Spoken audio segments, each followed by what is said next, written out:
Welcome back to the show, everybody. Check out these headlines. Bitcoin, 110% gains. You're going to hear from Raoul Pal. VeChain in a $20 trillion market. Oh, my goodness. And FLR is on fire. And how about this? Has Ripple failed? Because there's a lot of people out here saying that Ripple has failed. We're going to take a look at it. And why Ripple at all? Well, we got the answers and so much more. Sit back in your seat. Fire up that coffee. This one's going to be good. Somebody roll that beautiful intro.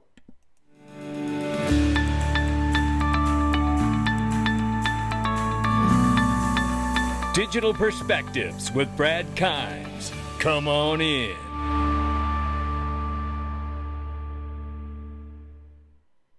Welcome back to the show. You can follow us on Twitter and YouTube for exclusive content. Right now, it is $1.74 trillion market cap for cryptocurrency. The market is up 0.7%, 43,200 plus for Bitcoin, 2,300 plus for Ethereum, and we have 95.9 billion plus market cap for Tether. XRP is 50 cents. We're off by 1.1 on the 24-hour and off by 2.9 on the 7-day.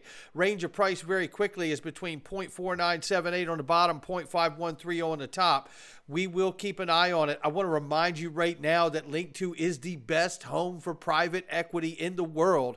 I want to remind you that Circle has already filed their S1 to go public, and you can still get that private equity on Link2's platform. Oh my goodness.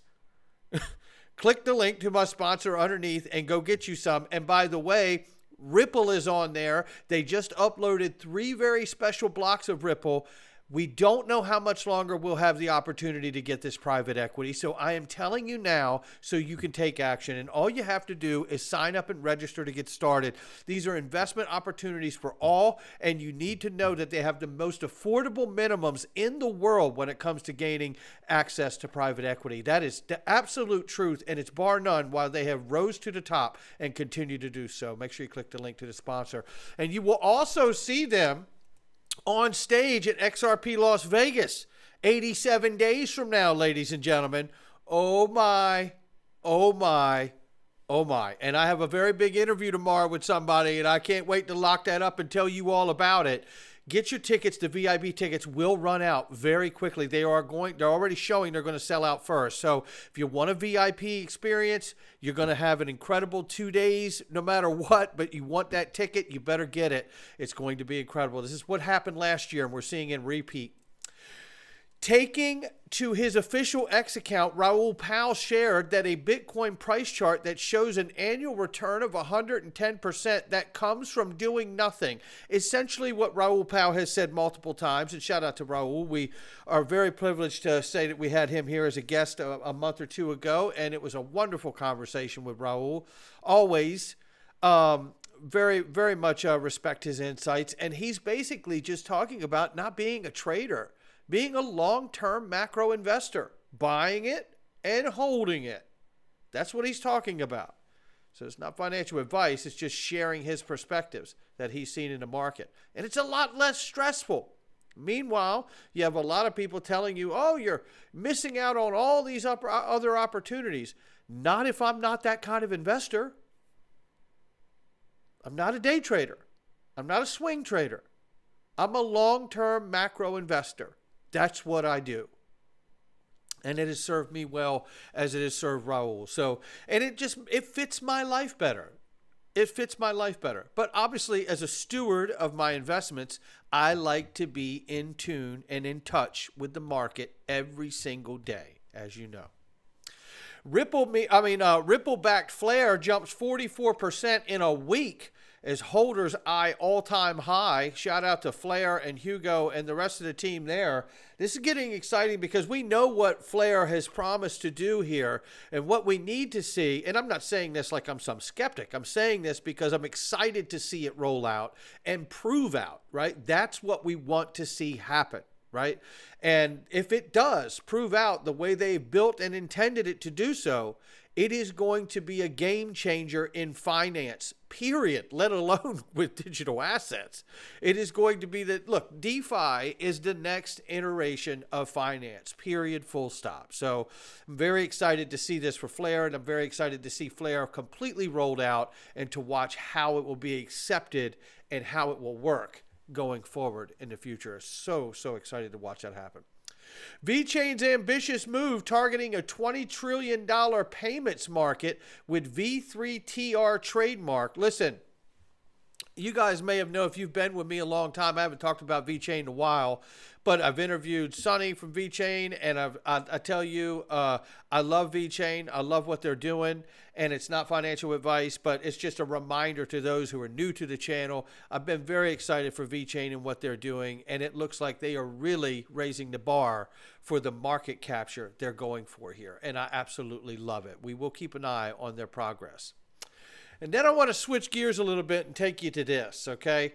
This is Mike Novogratz. This is Raoul Powell talking with Mike Novogratz. Let's play the clip first. The one thing we've got to own up to is you and I tried to red pill or orange pill Jamie Dimon at the JP Morgan event in Miami.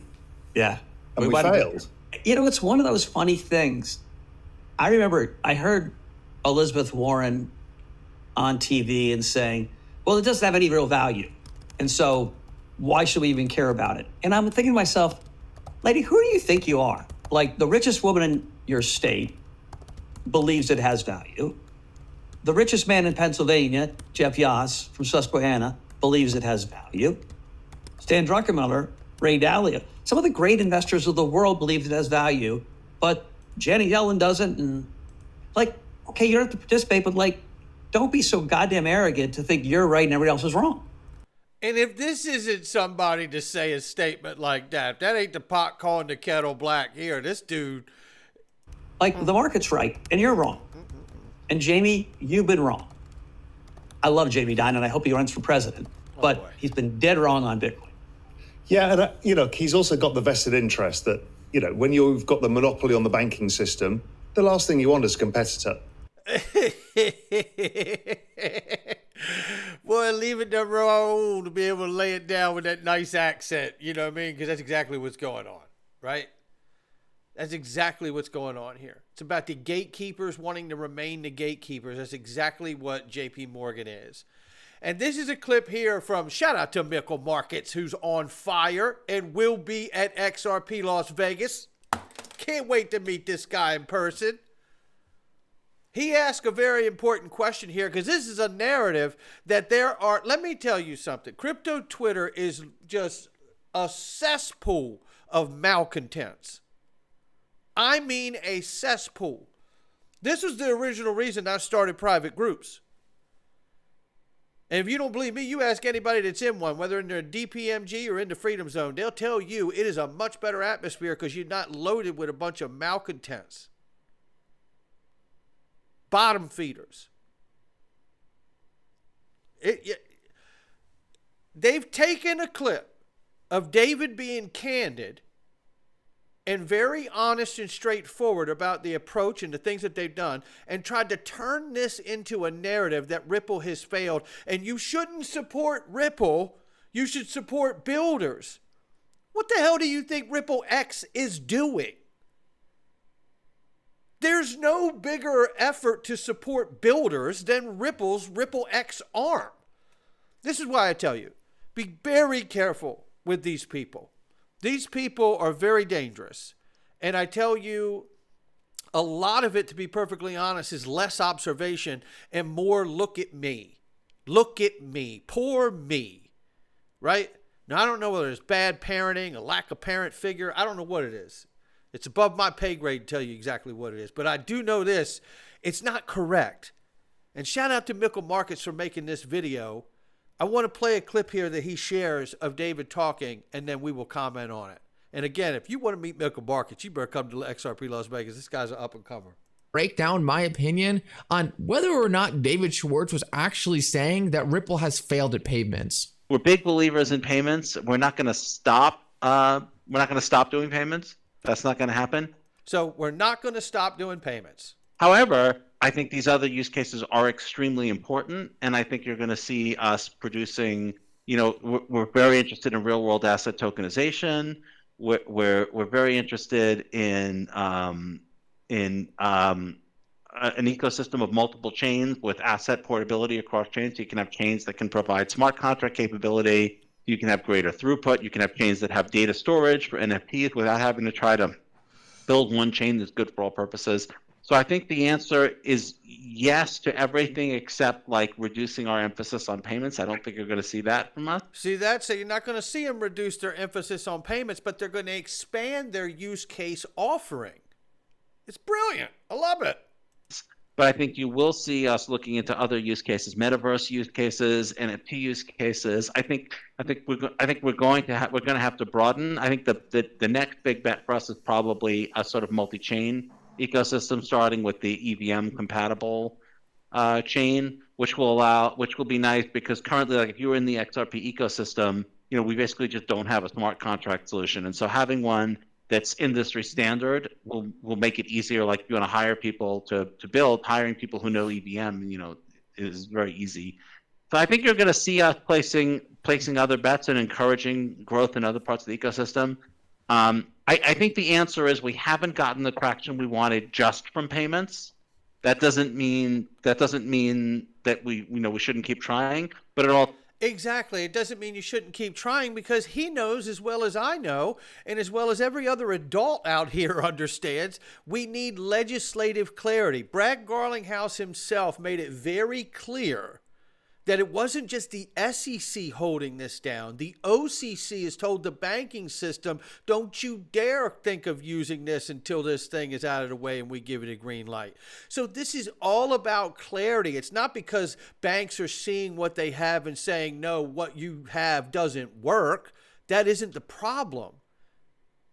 But it's almost a narrative that's being shoved out here by the malcontents. So be very careful who you listen to. And I, for one, am very glad that Mickle Markets has made this video, because I, like him, agree that Ripple has not failed. In fact, they are succeeding in a massive way. I want to remind people very quickly right now that Ripple has $1 billion flush in cash, and they don't have debt as a company.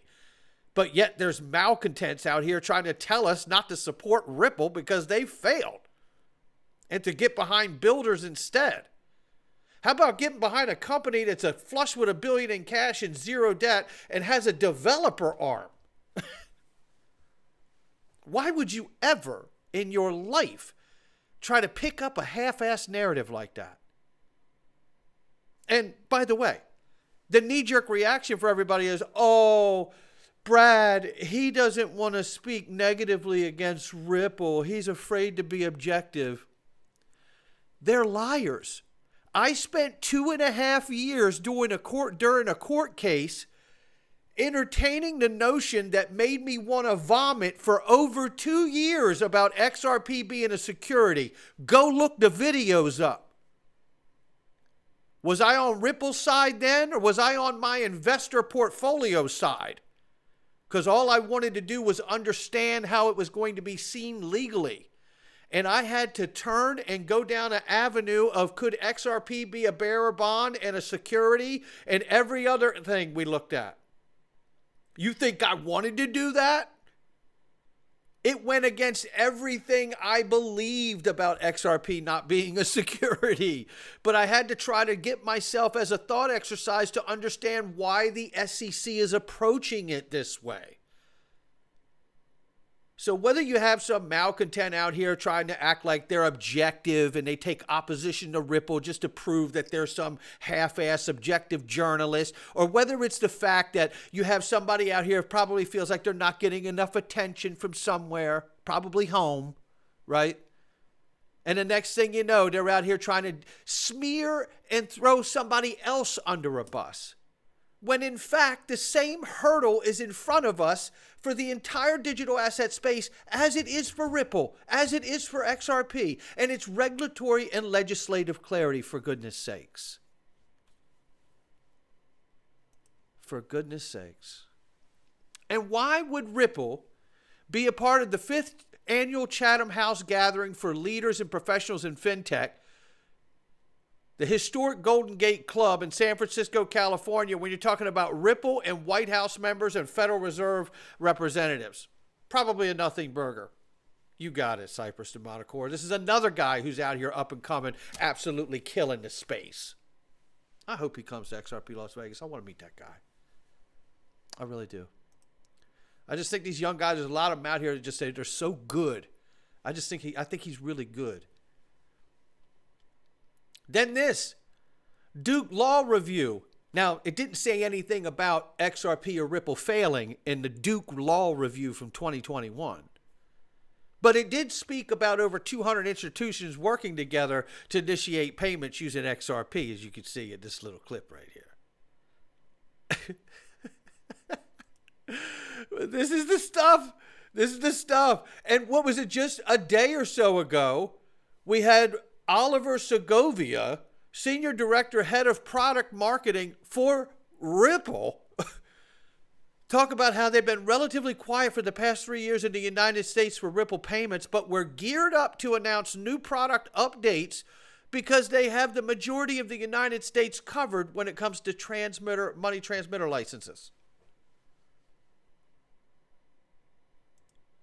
But don't support Ripple, support the builders, right?